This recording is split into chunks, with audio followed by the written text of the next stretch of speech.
오늘 본문의 내용을 보면 성장으로 가는 길이잖아요. 예수님의 공생의 사역을 이렇게 쭉 바라보면 아들을 낳으리니 그 이름을 예수라라. 이는 그가 자기 백성을 죄에서 구원할 자이다. 구원하기 위해서 침례를 받으시고요.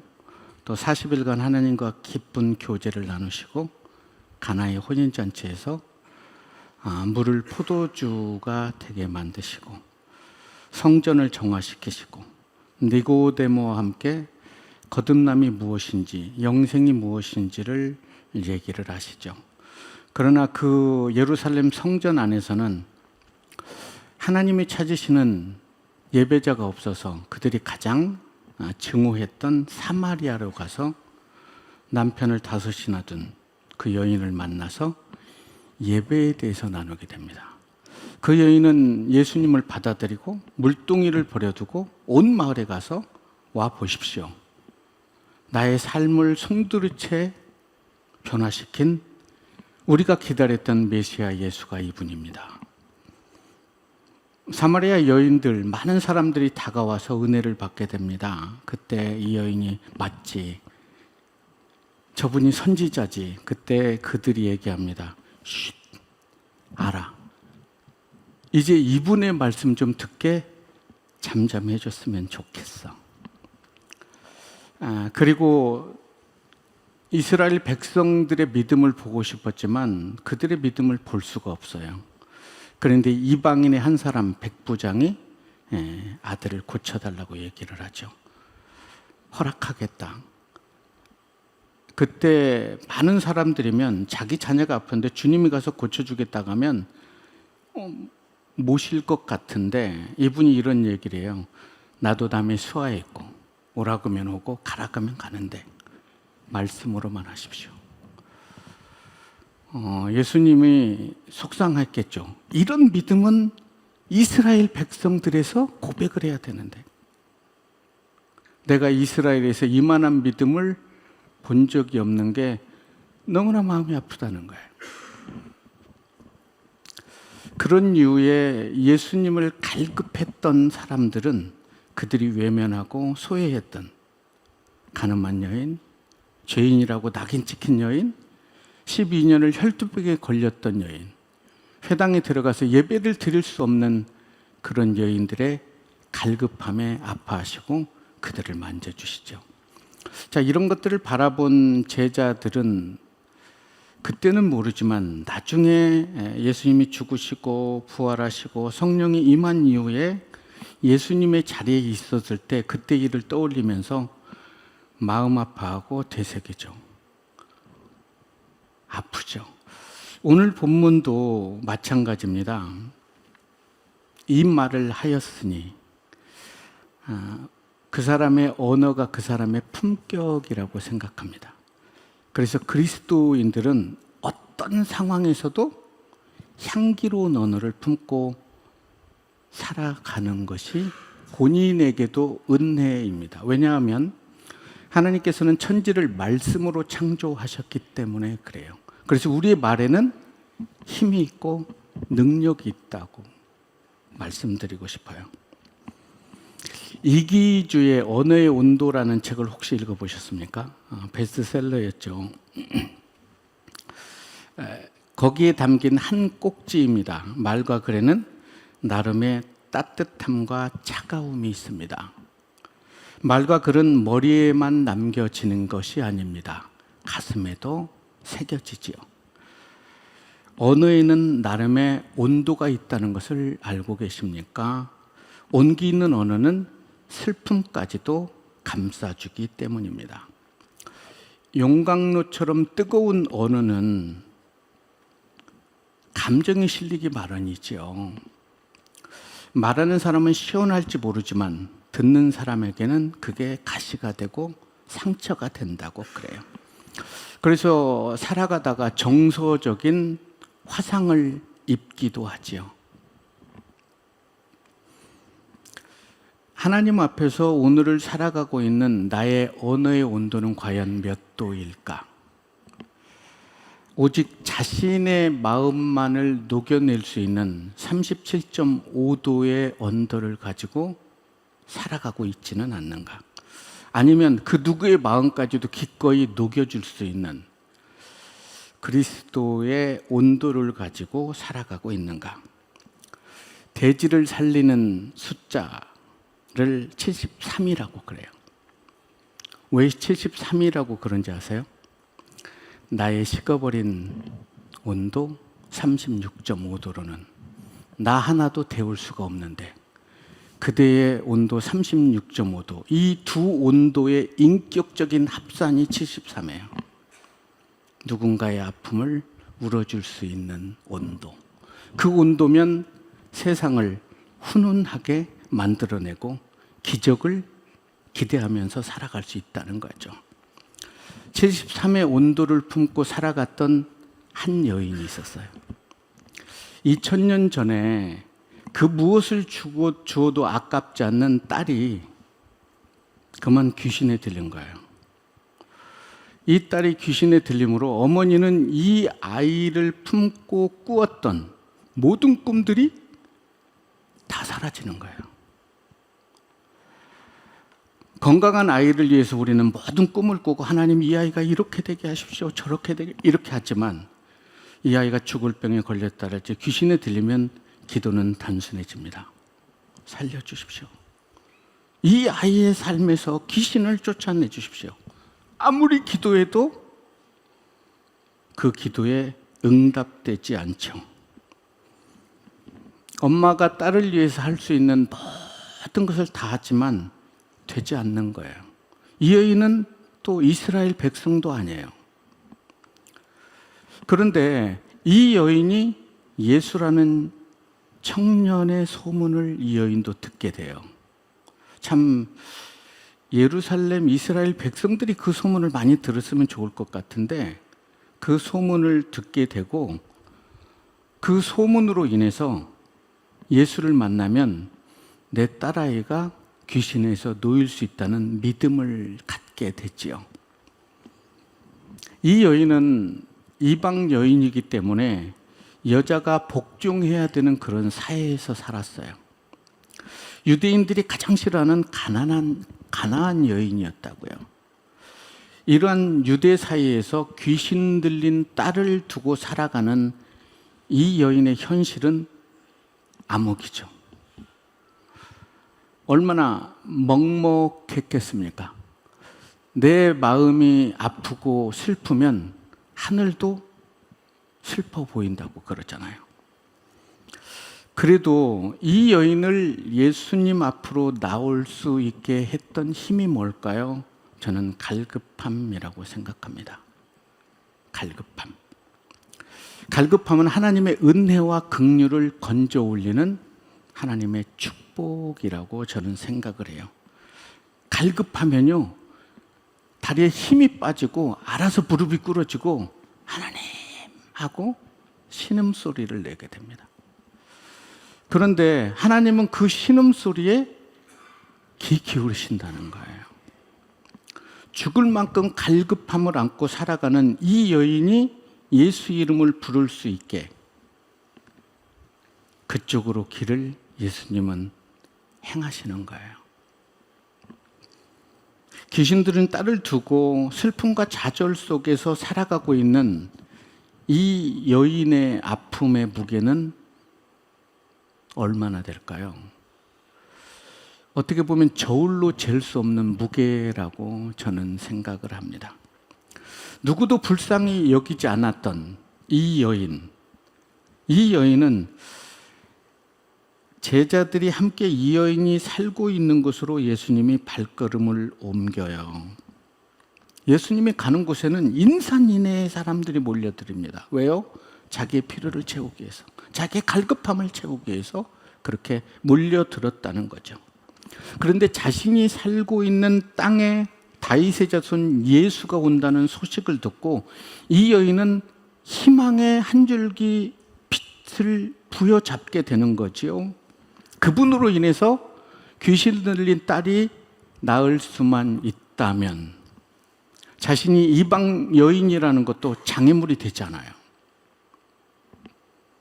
수많은 사람들이 손가락질해도 괜찮아요. 마태는 이 여인의 행동을 아주 자세하게 마태복음에 기록하는데 가나안 여자 하나가 그 지경에 나와서 소리 질러 이르되 다윗의 자손 예수여 나를 불쌍히 여기소서 내 딸이 흉악하게 귀신 들렸습니다.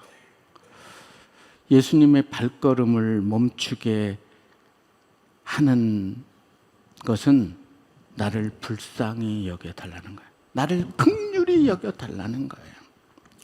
여러분, 성도님들이 담임 목사님을 긍휼히 여길 때 하나님의 은혜가 부어집니다. 마찬가지로 담임 목회자가 성도들을 긍휼히 여길 때 하나님의 은혜가 부어지지 않겠습니까? 긍휼히 여기면 이해 안 될 게 없는 것 같아요.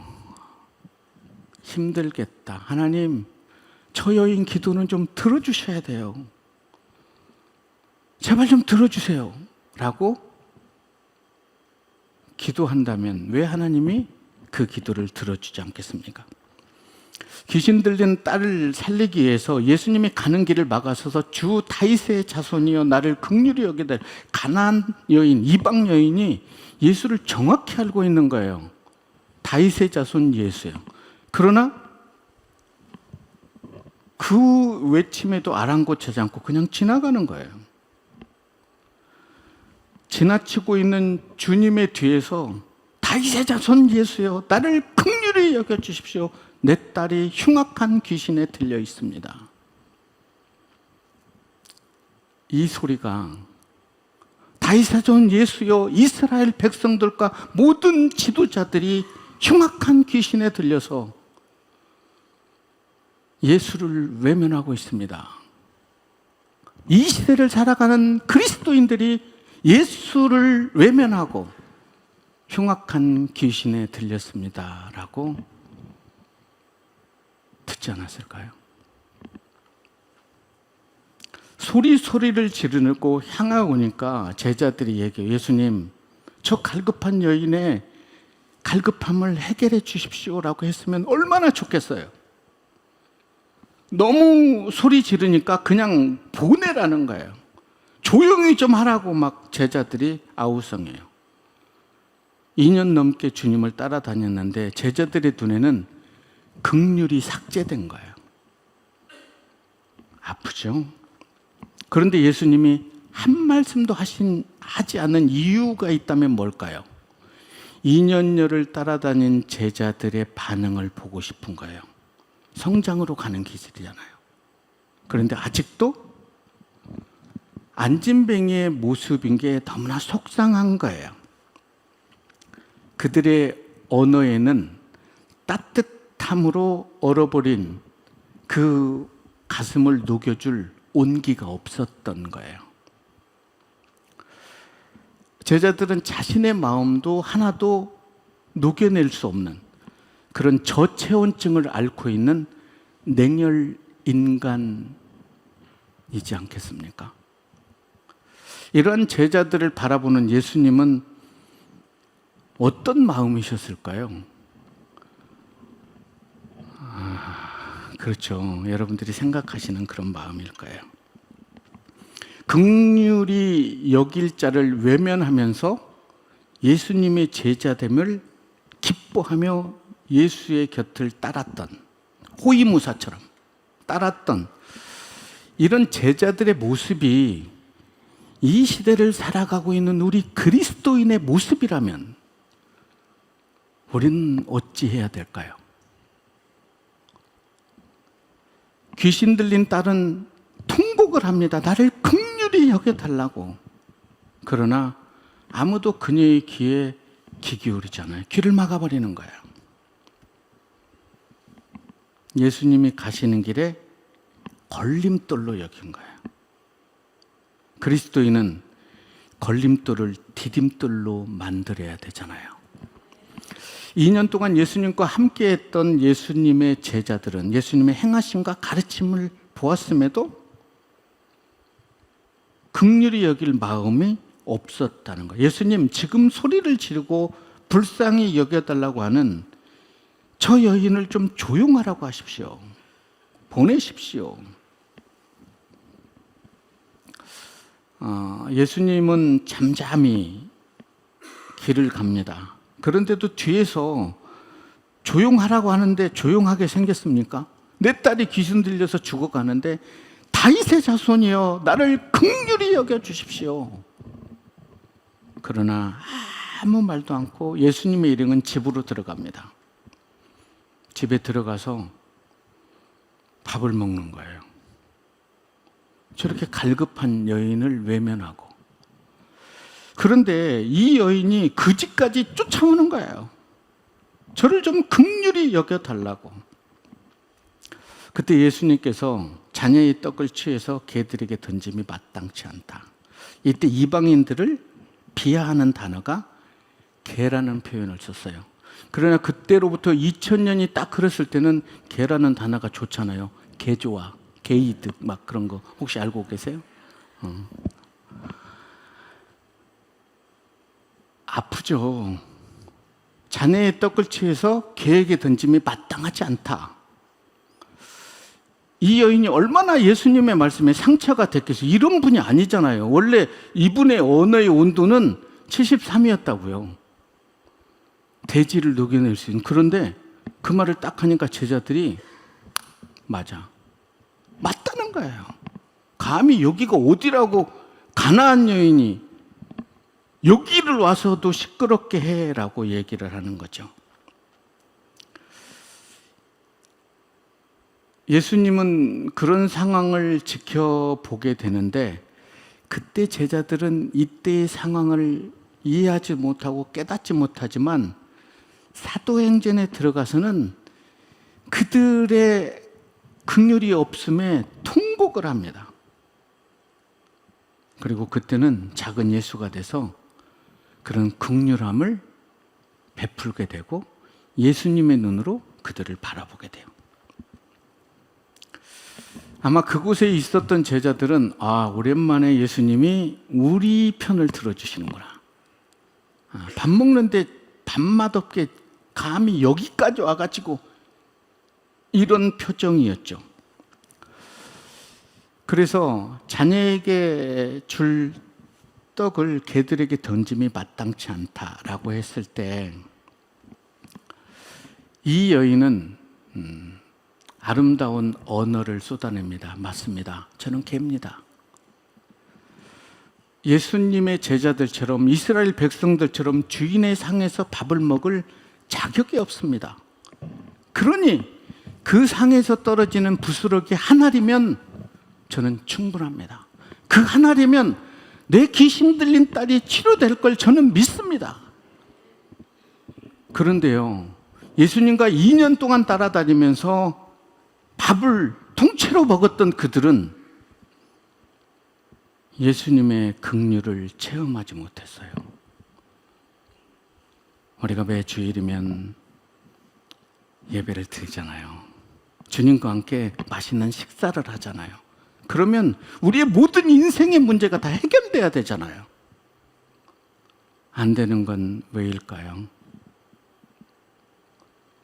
차갑게 식어버린 온도 때문은 아닐까요? 이 여인은 상에서 떨어진 부스러기 하나가 자신의 딸을 고칠 수 있다고 생각한 거예요. 지상에서 가장 따뜻한 언어, 긍휼입니다. 옳습니다. 개들도 주인의 상에서 떨어지는 부스러기를 먹습니다. 이 소리를 듣고 제자들이 회개했을까요? 마음 아파했을까요? 나가라니까 또 무슨 부스러기야. 오늘 우리는 하나님의 교회에서 부스러기가 아닌 풍요로운 만찬을 즐기고 있지 않습니까? 그럼에도 불구하고 하나님의 말씀에 갈망하지 않을 뿐만 아니라 예수님의 제자들처럼 그 말씀에 의지해서 살아갈 그런 결단도 없는 그런 상태는 아닌가. 차라리 말씀이 없는 곳이라면 하나님의 은혜와 긍휼이 부어지고 아마 사모했을 거예요. 풍요로운 밥상에서 떨어지는 한 톨이면 충분하다는 거예요. 예수님이 얼마나 감격했겠어요. 와, 하나님의 능력의 말씀 하나면 충분하다는 거예요. 그런데요, 자녀들의 떡을 취해서 개들에게 던짐이 옳지 않다는 이 말을 듣고 이 여인이 사랑으로 반응하지 않고 상처를 많이 받았던 여인이기에 할 소리를 다 했다면 어떻게 될까요? 사랑을 운운하고 뭐 섬겨야 되고 이런 당신이 어떻게 나에게 이럴 수가 있냐는 거예요. 적어도 당신만은 나를 위로해 줄 줄 알았는데 예수 같은 소리 하고 돌아섰다면 속은 시원하겠지만 대가는 지불해야 되죠. 그죠? 하고 싶은 얘기도 상대방이 들을 때 좋지 않은 얘기라면 침을 삼키는 거예요. 그리고 침묵하면, 그리고 그분을 위해서 기도해 하나님 이분을 긍휼히 여겨주십시오 라고 기도한다면 하나님의 은혜가 부어졌겠죠. 하나님의 능력은 믿음의 부스러기, 헌신의 부스러기, 순종의 부스러기에서 흘러나와서 온 교회와 가정을 치료한다는 것을 믿으시기 바랍니다. 하나님께서, 예수님께서 제자들에게 그리고 오늘 우리에게 하고 싶었던 말씀은 뭘까요? 오늘 본문을 통해서 흉악한 귀신 들린 딸을 둔 어머니의 갈급한 마음으로 주님께 나오게 되면 주님이 원하시는 고백을 피어올릴 수 있다는 거예요. 저를 긍휼히 여겨주십시오. 옳습니다. 개들도 주인의 상에서 떨어지는 부스러기를 먹고, 그 부스러기 하나라면 저는 충분합니다. 누가 은혜를 받았을까요? 예수님만 받았을 것 같아요. 제자들은 은혜를 받을 이유가 없었겠죠. 우리가 살아가면서 일과 감정을 구분하는 게 지혜로운 것 같아요. 일은 일이고 감정은 감정이죠. 기분 나빠서 교회 안 나올 일은 아니죠. 기분 나빠서 회사에 때려칠 일은 아니잖아요. 기분은 나빠도 회사는 가셔야 돼. 누구가 막 뭐라고 그래도 기분이 아주 안 좋아도 주님께 나와서 그 영혼을 위해서 기도할 일이지 교회 안 나올 일은 아니잖아요. 근데 한국 사람들은 기분 나빠서 회사 때려쳐버리면 영원히 기분이 안 좋은 거예요. 그러나 그것은 감정을 가라앉히고 일로 보는 거지. 기분이 나쁜데 일은 해야 돼요. 신앙생활도 하시게 되면 기분 나쁠 때가 있죠. 그 기분 나쁨은 큰 게 아니에요. 작은 한마디. 집사가 왜 이래? 그 상처가 돼요. 권사가, 목사가 그러면 막 상처가 돼요. 왜 이래? 그럼 죄송합니다. 앞으로 잘 하라는 말씀으로 듣겠습니다 하고 받아들이면 하나님의 은혜가 부어지죠. 하나님이 저분을 통해서 나에게 말씀하시고 내가 다듬어지기를 원하시는구나.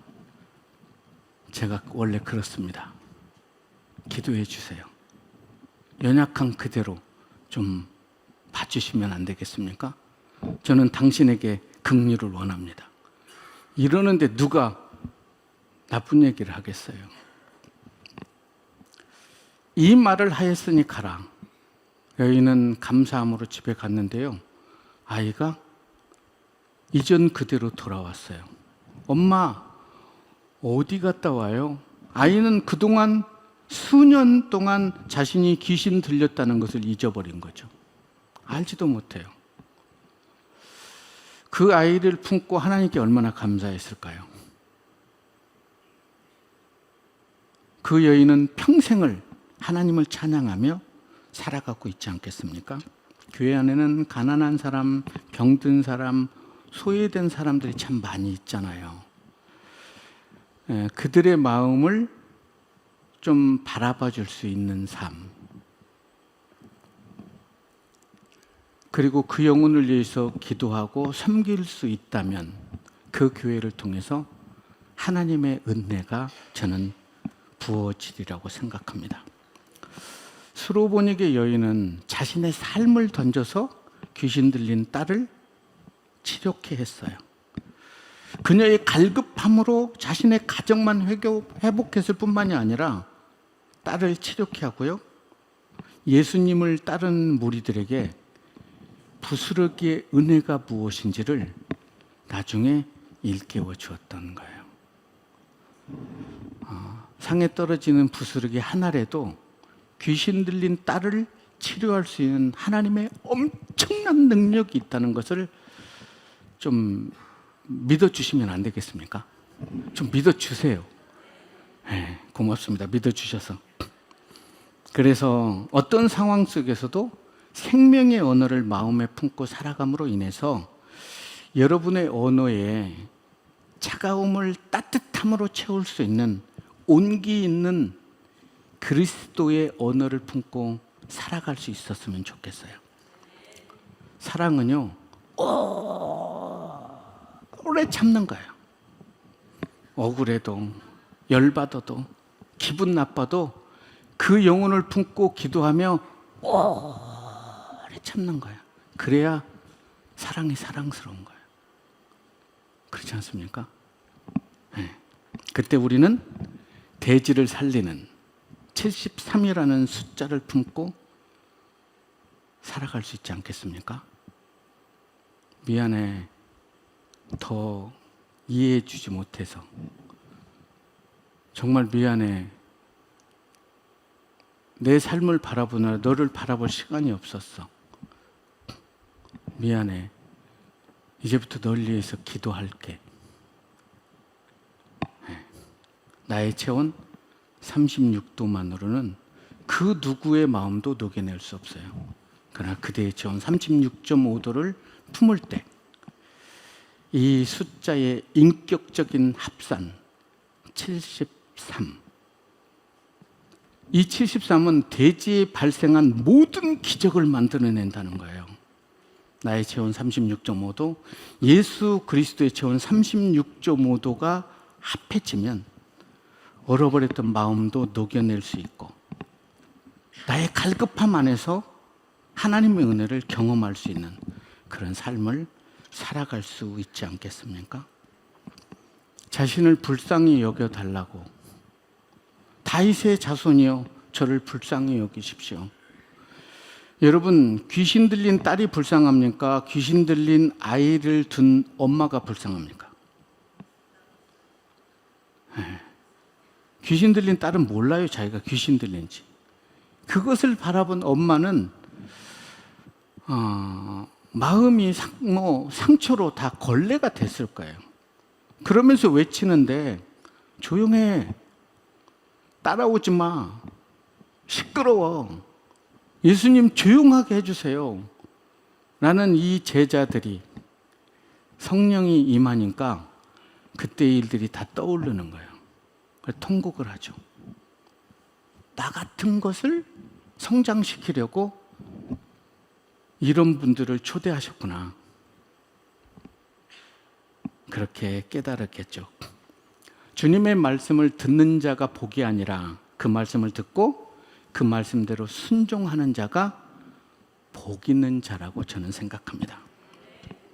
더러운 귀신 들린 어린 딸을 둔 한 여인은 예수님의 소문을 듣고 와서 그 발에 엎드려서 하나님의 긍휼을 간구함으로 인해 하나님의 긍휼이 그녀에게 부어져요. 그리고 그 딸에게 임해서 치료가 됩니다. 이제 우리는 또 한 명의 귀신 들린 아들을 둔 아버지를 한번 만나볼까요? 아버지도 아파요. 엄마만 아픈 게 아니라. 마가복음 9장 14절에서 29절의 말씀이죠. 이에 그들이 제자들에게 와서 보니 큰 무리가 그를 둘러싸고 서기관들과 그들이 더불어 변론하더라. 온 무리가 곧 예수를 보고 매우 놀라며 달려와 문안하거들 예수께서 물으시되 너희가 그들과 무엇을 변론하느냐? 이런 얘기를 해요. 무리 중에 하나가 얘기를 하죠. 선생님, 말 못하는 귀신 들린 내 아들을 선생님께 데려왔는데 귀신이 어디서 잡으면 거꾸러지고 거품을 물고 이를 갈며 파리를 떱니다. 내가 선생님의 제자들에게 내쫓아달라 했는데 그들이 능히 하지 못했다는 거예요. 이때 제자들이 9명이 있었어요. 3명은 어디 갔을까요? 베드로, 야고보, 요한을 예수님께서 변화산으로 데리고 갔죠. 예수님은 항상 3명을 데리고 다니잖아요. 왜 그랬을까요? 12명 중에 3명을 수제자로 키우려고 그랬을까요? 질문도 안 해보셨구나. 여러분이 12제자라면 베드로, 야고보, 요한이었으면 한다라고 하시는 분 손 한번 들어보세요. 우리 솔직해집시다. 뭐 이렇게. 근데 제가 이렇게 성경을 추적하다 보니까 제일 골치 아프고 제일 미성숙한 애들은 이런 것 안 보여주면 제자들의 삶을 살 수 없기 때문에 데려가는 거예요. 올라갔는데요. 갑자기 쫙 하늘이 열리고 모세와 엘리야가 쫙 내려오는 거예요. 근데 모세 엘리야인지 모르죠. 1000몇백 년 전의 사람들이니까. 그런데 예수님이 딱 그런 거예요. 오 모세스, 오 엘리야. 그러니까 막 오 마이 로드, 마이 갓 막 그러는 거예요. 그러니까 베드로가 정신없어가지고 여기가 조사원이 초막셋을 짓고 하나는 주를 위하여, 하나는 모세를 위하여, 하나는 엘리야를. 얘들은 어떡하죠? 제자들은 노숙하는 거예요. 정신없는 소리를 할 때 다 떠나가게 되죠. 그리고 내려오면서 이런 얘기를 해요. 이렇게 있었던 일을 아무에게도 얘기하지 말라고. 이들은 3명이 어깨동무를 하면서 내려오면서 그러는 야, 아무에게도 얘기하지 마. 우리끼리는 얘기할 수 있잖아. 우리는 모세를 보고 엘리야를 보고 끝장이야 하고 내려왔는데 귀신 들린 아이 한 사람이 치료해달라고 하는데 예수님이 없잖아요. 그들이 한 명이 기도해요. 막 예수 이름으로 물러가라. 그러니까 너나 물러가라. 막 그래요. 2명, 3명, 9명이 막 주야 예수 이름으로 물러갈지어다 확 하면서 내가 물러갈 것 같니? 막 이러는 거예요. 그러면 조금이라도 좀 물러가 줘야 될 거 아니냐? 안 물러가는 거예요. 이런 상황이 와서 물어보는 거죠. 근데 선생님, 당신의 제자들에게 내 아이를 치료해 달라고 그랬는데 능히 하지 못했다. 예전에 제자들은 귀신을 쫓아내고 막 그랬었어요. 그런데 능히 하지 못했대요. 왜 그랬을까요? 어떤 때는 기도하면 귀신이 쫓아나가고 치료가 되는데 왜 어떤 때는 안 될까요? 영국의 모 방송국에서 청취자들에게 좋은 상품을 걸고 문제를 낸 적이 있어요. 그 문제의 제목이 이 세상에서 가장 아름다운 것은 무엇일까요? 여러 가지 제목들이 이렇게 응모됐는데 1등으로 당첨된 제목이 우리 엄마의 눈이었어요. 이 이야기는 어머니와 단둘이 사는 한 청년의 실화로부터 이렇게 시작이 되는데 어느 날 이 아들이 집으로 돌아오다가 불의 교통사고를 당해서 2눈을 잃어버려요.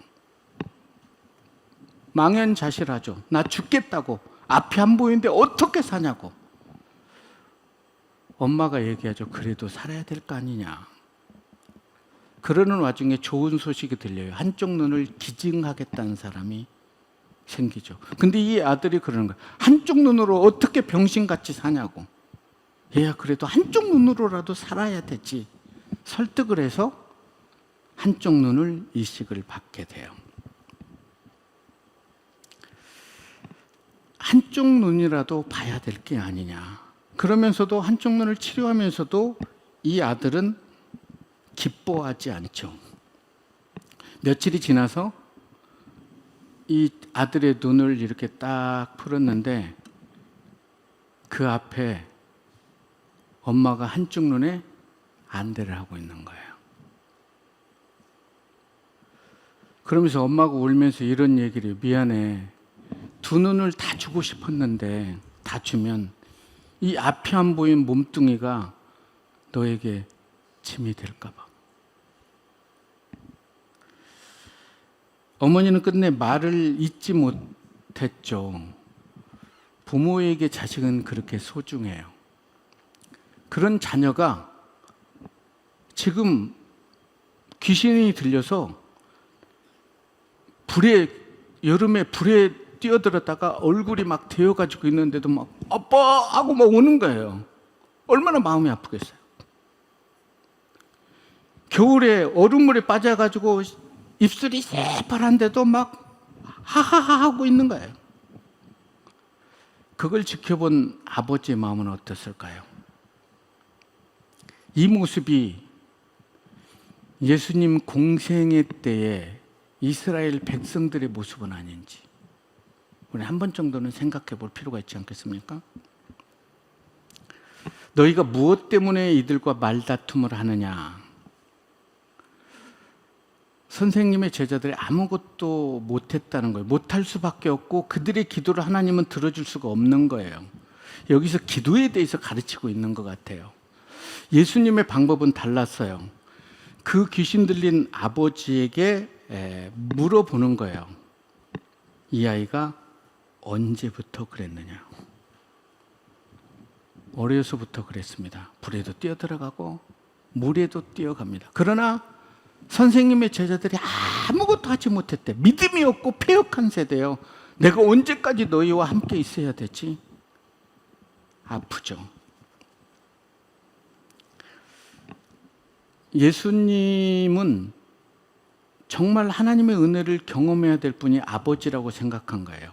귀신 들린 아이를 포기하지 않고 지금까지도 케어하면서 아파하고 있는 그 아버지의 마음. 언제부터 그러냐니까 자기 얘기를 쭉 하는 거예요. 그 얼마나 고생을 많이 했어요. 그러면서 얘기하죠. 무엇을 하실 수 있거든 제발 좀 살려달래. 할 수 있거든이 무슨 말이냐? 믿는 자에게는 능치 못함이 없느니라. 이 본문은 여기에서 나오는 거예요. 그 말을 하니까 이 아버지가 뭐라고 하죠? 제가 믿는다는 거예요. 그런데 혹시 저의 믿음이 없으므로 내 아이가 귀신에서 놓이지 않을 것 같으면 저의 믿음 없음을 용서해 달래. 하나님, 저의 믿음이 없으므로 제가 섬기는 교회의 성도들이 아파한다면 저의 믿음 없음을 좀 용서해 주십시오. 하나님, 저의 믿음의 연약함으로 제가 섬기는 교회가 부흥이 되지 않는다면 저의 믿음 없음을 용서해 주십시오. 이런 기도를 하나님은 들으시게 되는 거죠. 믿는다는 거예요. 나의 믿음 없음을 용서해 달래요.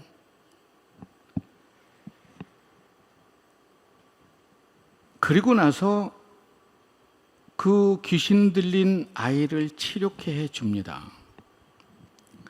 아이가 3사람이 되죠.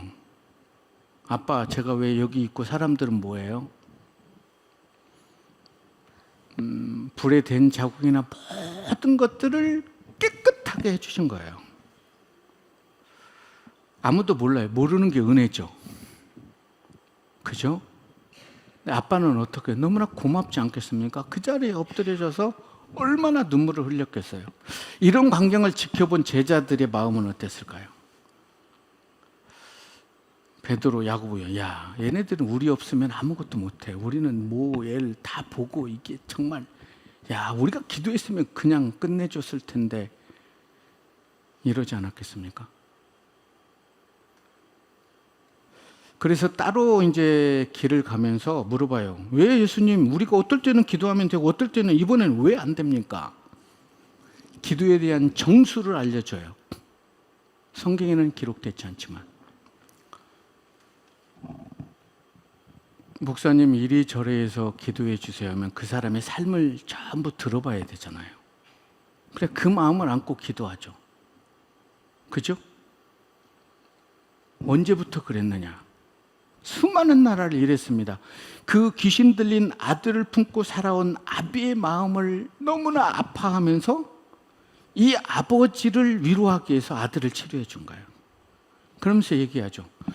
너희가 기도할 때 귀신 들린 아들을 둔 아비의 마음으로 기도해 봤니? 아니면 예수 이름으로 기도해서 치료가 되면 봤지? 내가 이런 사람이야. 꾸라! 막 하고 나한테 다 오라고 이런 마음으로 기도했냐는 거예요. 기도는 그런 것 같아요. 귀신 들린 아이를 둔 아비의 마음을 잊고 얼마나 아팠겠어요. 이 아이가 태어나서 얼마나 많은 꿈을 꿨겠어요. 그런데 오늘 갑자기 귀신이 들려버리면 아이에게 꾸었던 모든 꿈들이 삭제되는 거죠. 어떻게 통제가 불가능한 아이,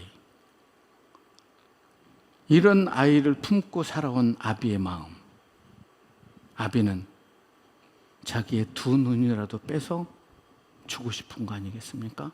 그렇게 해서 이 아이가 정상으로 돌아올 수만 있다면, 미안해, 두 눈을 주고 싶었는데 이 늙은 몸에 두 눈이 없으면 너에게 너무 부담될 것 같아서. 그게 아들을 이 땅에 보내신 하나님 아버지의 마음이라고 저는 생각합니다. 하나님께서 여러분의 자녀를 통해서 하실 일을 기대하십니까? 그러면 여러분의 믿음을 성장시키십시오. 나의 믿음이 없으므로 내 아이가 하나님께 영광을 돌리지 못할 것 같다면 하나님, 저의 믿음 없음을 용서해 주십시오 라고 하면 그 믿음이 회복되고 성장되어서 우리 자녀들에게 믿음의 유산을 물려줄 수 있지 않겠습니까? 나중에요, 사도행전에 가보면 제자들은 이제 예수님의 눈으로 그들의 필요를 바라볼 수 있는 제자가 돼요. 깜짝 놀랐어요. 와, 이렇게 성장을 시키는데 이들은 자신이 성장되었다는 걸 알지 못해요. 그럼에도 콩나물처럼 쑥쑥 자라고 있었던 거죠.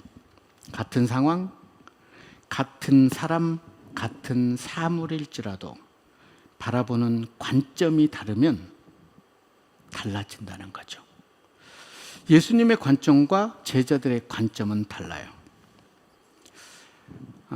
신당동에 떡볶이집이 유명하잖아요. 며느리도 몰라. 이 떡볶이집이 엄청 유명해요. 근데 그 앞에 떡볶이집을 차려서 성공한 떡볶이집이 있대요. 그 떡볶이집의 간판 이름이 뭔지 아세요? 이미 알아버린 며느리. 요즘은 간판도 대화를 한다고 그래요. 며느리지도 몰라. 이 앞에 집에 이미 알아버린 며느리.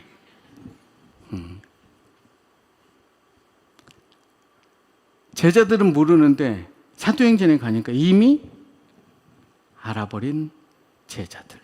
알아버리면 미성숙함을 내려놓고 성장의 길을 가고 누군가를 성숙시킬 수 있지 않겠습니까? 나의 관점이 바뀌게 되면요, 많은 사람들이 사랑스러워 보여요. 하나님의 눈으로 바라보면 긍휼히 여길 자고. 이분을 위해서 예수님이 십자가에 못 박히셨잖아요. 관점이 바뀌면 내 삶에 하나님의 은혜가 흐르게 되는 거죠. 긍휼함의 은혜가 흐릅니다. 여러분, 세상을 바라보는 눈이 긍휼함이길 원해요. 정치인들, 그들을 위해서 기도해 주세요. 정치인들은 원래 그러는 거예요. 싸우려고 그곳에 간 거예요. 네. 교회는 야당, 여당 이런 얘기 할 게 아니라 예배당이 돼야 되는 거예요. 그러지 않습니까? 네. 야당, 여당 저는 관심 없습니다. 예배당만 관심 있습니다. 예수님을 믿으면서 나의 자녀, 나의 남편, 나의 형제들 때문에 고난받고 계십니까? 그때가 하나님의 때입니다. 하나님, 저를 긍휼히 여겨 주십시오 라고 말씀하면, 변화산에서 예수님이 내려온다는 건요, 이제 십자가에 달려 돌아가시는 그 길을 가야 되기 때문에 하나님께서 초대해서 부활의 영광의 삶을 보여주면서 위로하셨던 거예요. 이제 내려가면 많은 매를 맞고 죽어야 돼요. 그런데 세상은, 예루살렘 성전은, 제자들은 귀신 들린 아이처럼 날뛰는 거예요. 아프죠. 이 시대가 그런 시대라면 우리 어찌 해야 된다는 거죠.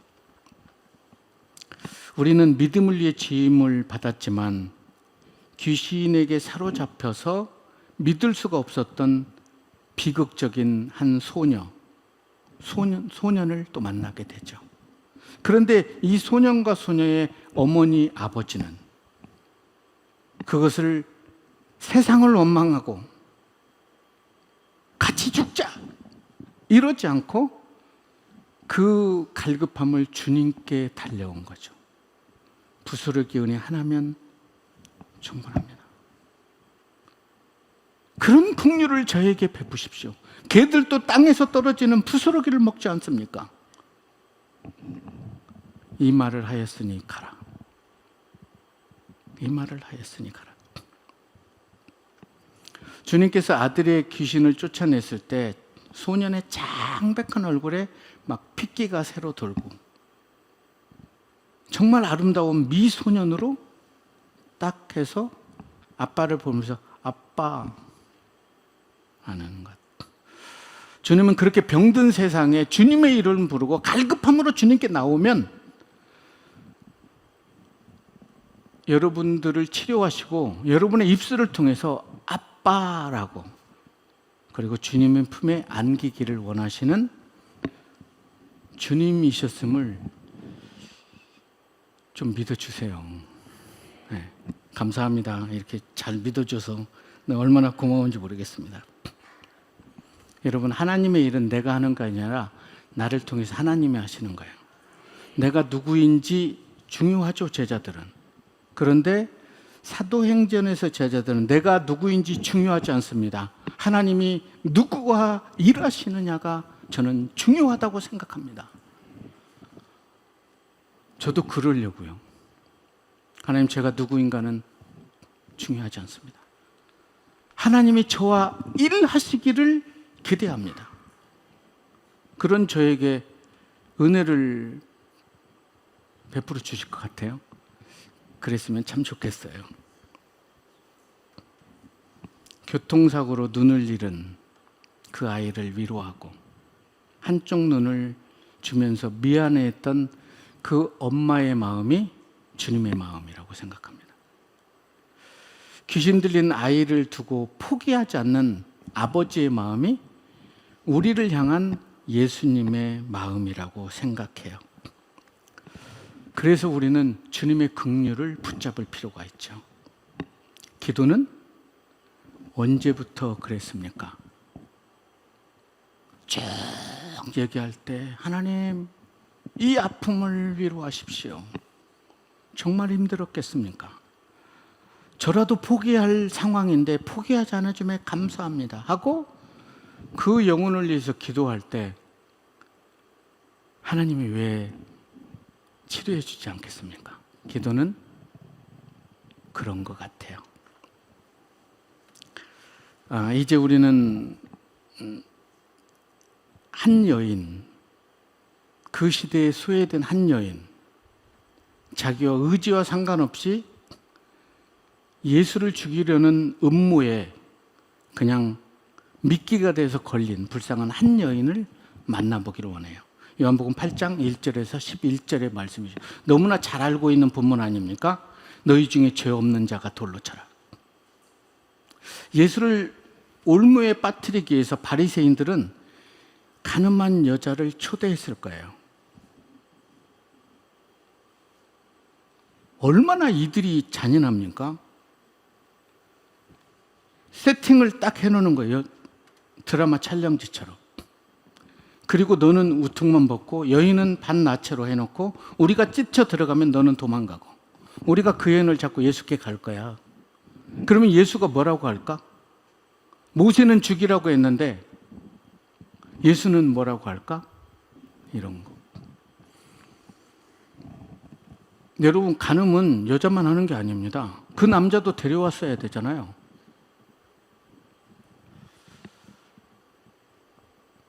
참 엄청난 일들이죠. 분노는 인간의 보편적인 감정일까요? 바리새인들, 서기관들, 대제사장들은 자기의 기득권이 빼앗길 것 같은 예수에 대한 분노를 키워가며 살아가고 있었어요. 어떻게든 죽이려고요. 그래서 해서는 안 될 창녀를 들여서 그 창녀와 몸도 섞기 전에 그 창녀의 머리끄댕이를 잡고 질질 끌고 예수께 오는 거예요.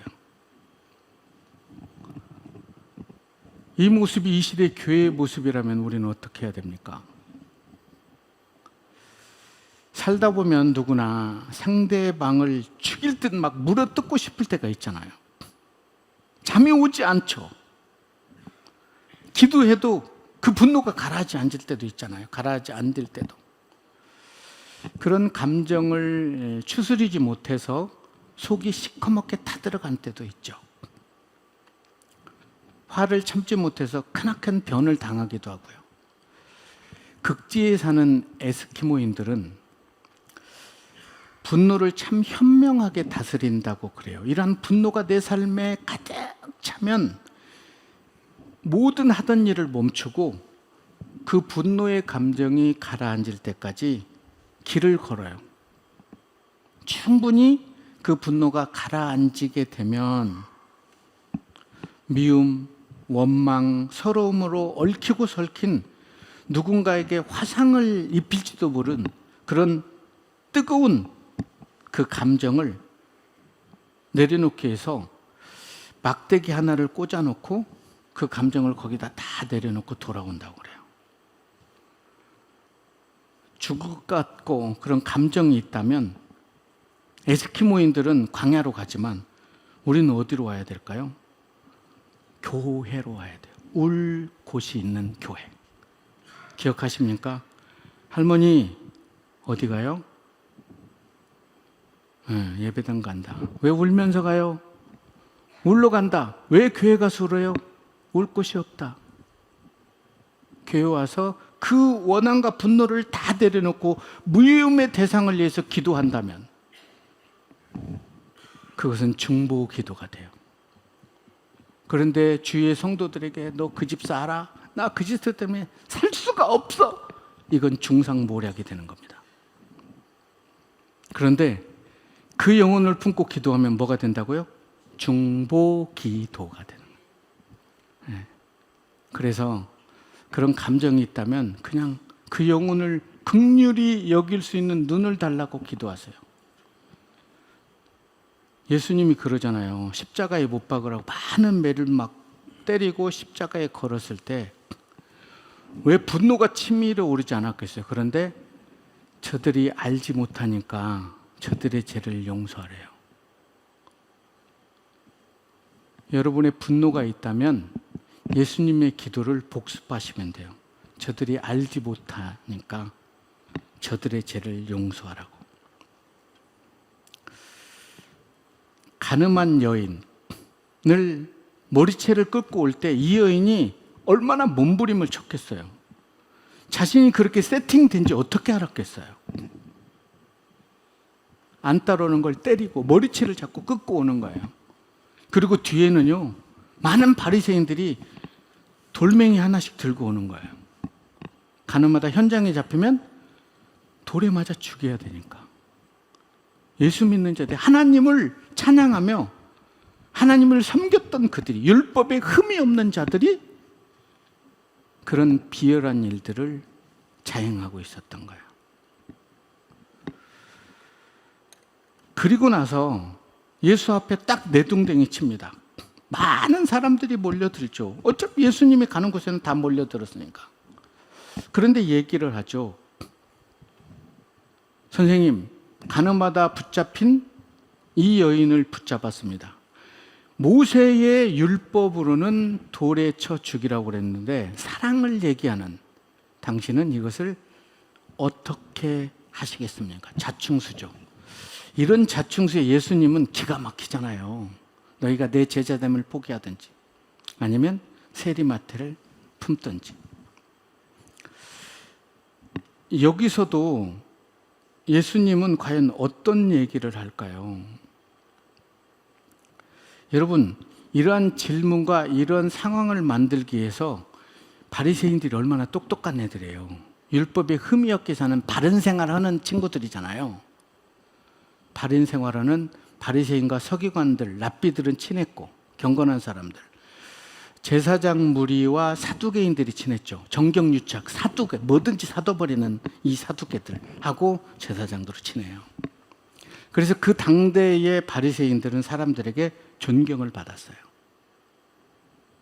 그런 그들이 율법을 수호하기 위해서 내동댕이 치는 거죠. 그 침실을 엿보고 지금 들어가도 돼? 들어가고. 우리가 언제 뛰쳐 들어가야 되지? 손가락질을 하면 뛰쳐 들어가고, 남자는 우섯을 붙잡고 도망가고, 여인은 붙잡히고 그 여인을 끌고 오고.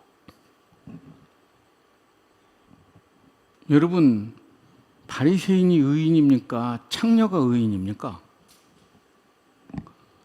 저는 초록은 동색이라고 생각합니다.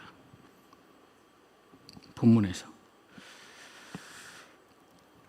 자, 그렇다면 이들은 왜 가늠한 남자를 데려오지 못했을까요? 자기들이니까요. 어쨌든 이 여인은 가늠하다 현장에 잡힌 거예요. 그냥 인문학적인 용어로 빼박이에요, 빼박. 고상한 인문학적인 용어로. 어떻게 할 수가 없는 거죠. 이 여인이 간음을 하면서 살아갈 수밖에 없는 시대예요. 여인이 혼자 살려면. 그거 아니면 살아갈 수가 없어서 좋아서 하는 게 아니에요. 안 걸릴 줄 알았죠. 걸릴 줄 알았으면 누가 하겠어요. 안 걸릴 줄 알았는데 이 여인도 창녀의 생활을 하면서 자기 동료들이 현장에서 붙잡혀서 돌에 맞아 죽어가는 것을 목격했겠죠. 그럼에도 살려고, 지금까지 안 걸렸으니까.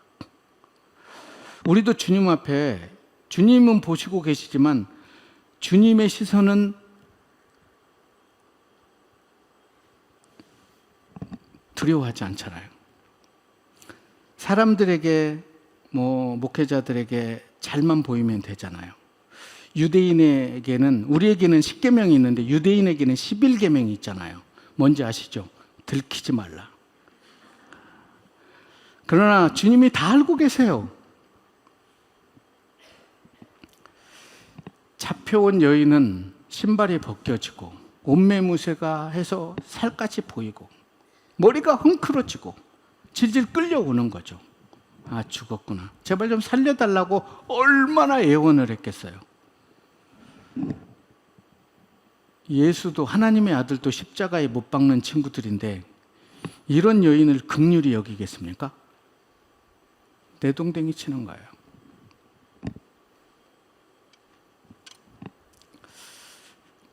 사람들은 그러죠. 과연 이 외통수의 상황을 예수님은 어떻게 헤쳐나갈까? 예수라도 별 수 없을 거야. 가늠하다 현장에 잡혔잖아. 모세의 율법대로 돌로 치라고 그래야지. 그걸 원해서 이런 모든 상황을 만들어냈으니까. 이제 그들은 손에 돌 던질 준비를 하고 있는 거예요. 이런 죄인을 돌을 던지는 게 의인이라고, 하나님을 향한 의라고 생각했던 거죠.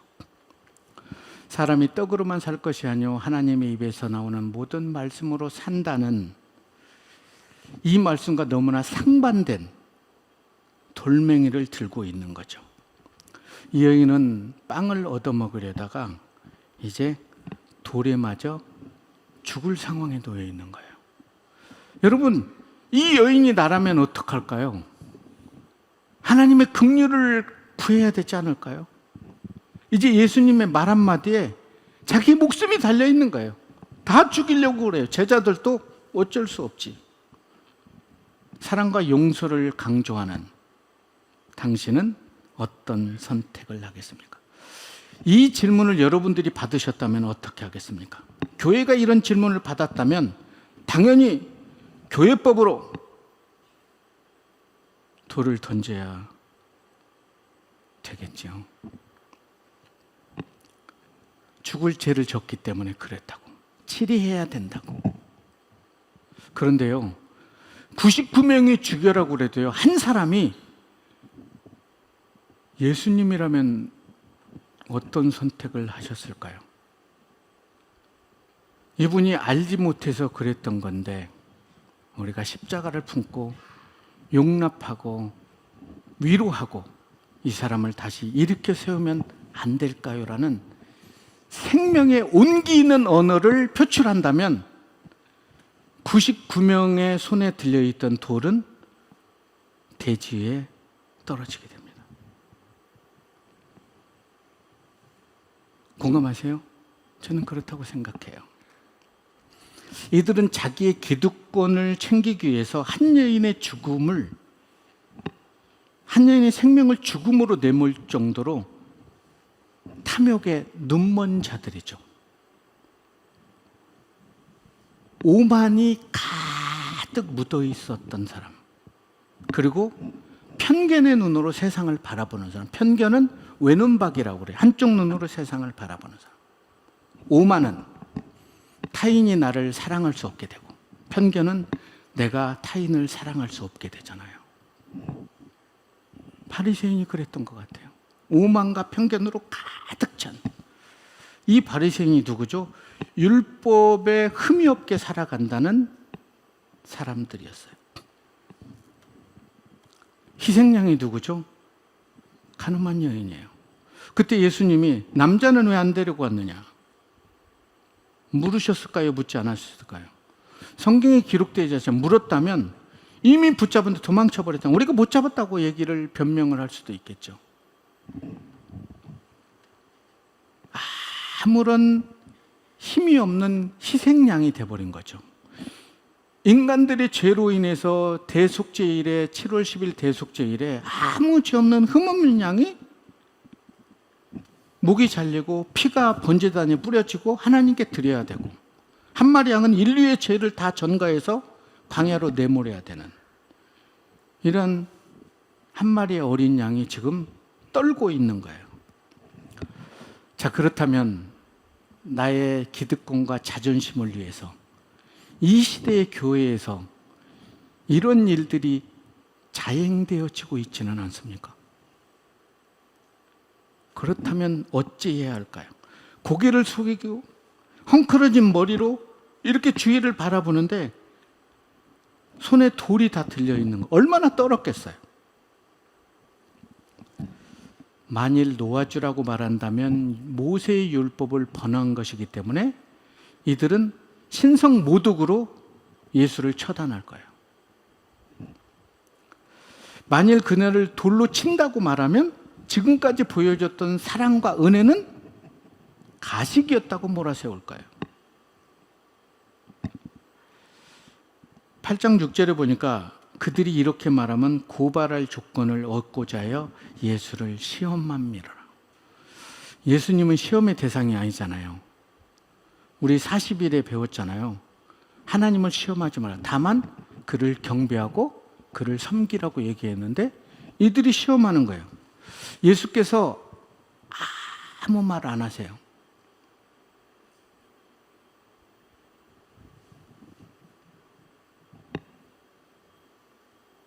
침묵은 눈과 귀를 멀게 합니다. 그리고 그들을 바라볼 때 아마 이미 그들의 양심에서 꺼리낌이 있었을 거예요. 그리고 땅에다 뭐라고 쓰셨는데 제자들이 그 글자를 알았을 텐데 왜 성경에 기록하지 않았을까요? 저도 몰라요. 너도 간음했잖아. 이렇게 쓰실 수도 있었겠죠. 의롭다고 하는 너도 간음했잖아! 라고 쓸 수도 있었잖아요. 그리고 아무 말씀도 안 해요. 다시 침묵해요. 그런 후에 너희 중에 죄 없는 자가 돌로 쳐라 그래요. 죄 없는 사람이 어디 있어요? 그래서 그 말씀에 그들의 가슴에 비수처럼 꽂히게 되는 거죠. 주위에 있던 사람들이 돌을 놓고 가장 마지막에 돌을 놓았던 친구들은 바리새인일 거예요. 끝까지 지고 있는데 평신도들이 막 돌을 놓은 거죠. 툭툭 떨어질 때 이 여인은 막 움찔움찔 하지 않았겠습니까?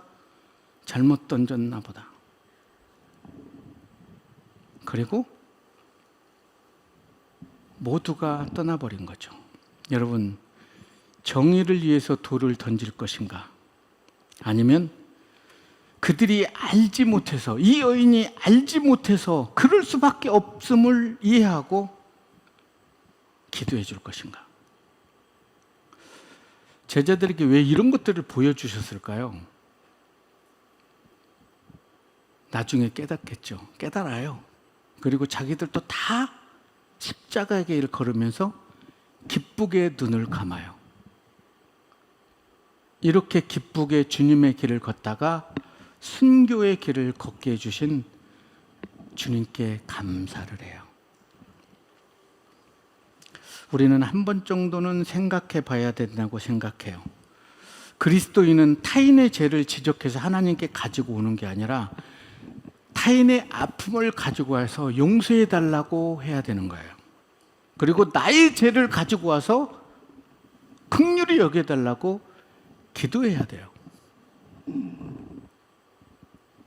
그래야 사랑이 사랑스럽죠. 73이라는 대지를 훈훈하게 다룬 따뜻한 온도가 될 수 있죠. 간음하지 않음이 아니라 사랑하고 용납하고 섬기지 못함이 아파야죠. 나는 간음 안 했다라고 얘기를 할 수 있겠지만, 그런 그들에게 너희 중에 죄 없는 자가 먼저 돌로 쳐라. 그들이 돌을 버리고 돌아가는 그 뒤에 어떤 글씨가 새겨졌을까요? 우리가 간음한 자입니다. 모르는 줄 알았죠. 우린 유대인이라. 들키지 않은 줄 알았습니다. 11계명을 우리는 너무나 사랑합니다 라고 하고 돌아가게 되죠. 이제 예수님과 이 여인, 그리고 먼 발치에서는 제자들만 남아 있어요. 예수님이 그 여인에게 얘기를 하죠. 너를 정죄한 사람이 있느냐? 눈을 뜨고 흐트러진 머리 사이로 이렇게 보니까 아무도 없는 거예요. 얘기하죠. 가서 다시는 죄를 짓지 마라. 죄의 대가는 너무나 엄청나다는 거예요. 그리고 그녀가 예수님 곁을 떠났을 때 그 여인은 과거의 모든 인생을 청산하고 초대교회 때 간증을 하면서 나의 나 된 것은 하나님의 은혜였다고 고백하며 그렇게 살아내지 않았겠습니까? 간음한 여인이든 귀신 들린 사람이든 누구든 주님을 만나면 인생의 문제가 해결되더라는 거예요. 너무나 멋진 예수 아닙니까? 예수라 하라. 예수라 하라. 예수라 하라. 하나님을 사랑한다고 하면서 하나님의 사랑이 필요한 사람들에게 사랑과 섬김으로 다가가는 것이 아니라 어떻게 해서든 나 자신의 필요를 채우려고 그들을 섬겨준다면 그것도 가식입니다. 사랑은 뭐라고요? 오래 참는 거예요. 제가 시집에 그걸 써놨는데요. 시집의 처음을 딱 열면 아껴둘 거라는 시가 나와요. 아껴둘 걸 그랬어. 하고 싶은 말 다 하면 속이 후련할 줄 알았는데 생채기라는 거예요. 아끼고 아껴서 기도로 꽃피울 걸. 60이 넘어서야 그걸 깨달았네요. 그게 어디예요? 70 넘어서 깨달은 거 훨씬 낫죠. 하나님의 은혜라고 생각합니다. 오늘 본문에 등장하는 많은 사람들 있잖아요. 바리새인도 있고요, 창녀도 있고요, 예수님의 필요를 채우려고 모여든 군중들도 있고요, 제자들도 있어요. 가늠한 여인도 있어요. 그 중에 여러분들은 누구입니까? 바리새인 하자니 참, 제자들 하자니 송창할 머리가, 가늠한 여자 하자니 또 사실 그렇고, 예수네, 예수. 그렇게 살아줬으면 좋겠어요. 작은 예수가 되어서.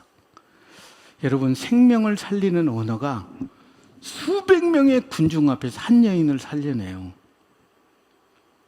너희 중에 죄 없는 자가 돌로 쳐라. 난 예수님 너무 멋있는 것 같아. 한번 보고 싶어요. 그 젊은 나이에 어떻게 그렇게 고상한 얘기를 쉽게 막 이렇게 자존심 상하잖아요. 와, 대단하다. 세상에서 가장 아름다운 축복의 언어를 하시죠. 나도 너를 정죄하지 않을 거다. 예수님도 우리를 정죄하지 않는데 왜 우리가 타인을 정죄해야 됩니까? 집사가, 권사가, 장로가, 목사가 왜? 그럴 수 있죠. 우리가 예수가 아니잖아요. 그래서 우리에게 예수님이 필요해요. 목사님이 어떻게 그럴 수 있어요? 저럴 수도 있습니다. 제가 원래 그러거든요. 그래서 저에게 주님이 필요합니다. 권사님, 저를 위해서 기도해 주십시오. 그렇지 않습니까? 저럴 수도 있어요. 이럴 수만 있는 게 아니라 제가 그래요. 그래서 주님이 필요해요. 그래서 집사님, 저는 주님이 아니면 하루도 살아갈 수 없습니다. 이런 고백을 피어 올릴 수 있다면 다시는 가서 죄를 범하지 마라. 그때는 그게 얼마나 큰 은혜인지도 몰랐겠죠. 죽음에서 살아났으니까. 많은 사람 앞에서 얼굴이 다 팔렸으니까. 근데 집에 돌아가고 시간이 흐를수록 예수님의 사랑에 많이 울부짖었을 것 같아요. 나 같은 죄인 살리신 주님의 은혜가 놀랍다고. 그러지 않았을까요? 어느 날 여러분들이 살아가시면서 주님의 사랑 때문에 울컥할 때가 많았으면 좋겠어요. 나 같은 것을 위해서 하면서 울어버리는 거죠. 그때 주님이 여러분들을 안아주실 거예요. 그때 온도가 몇이라고요? 73.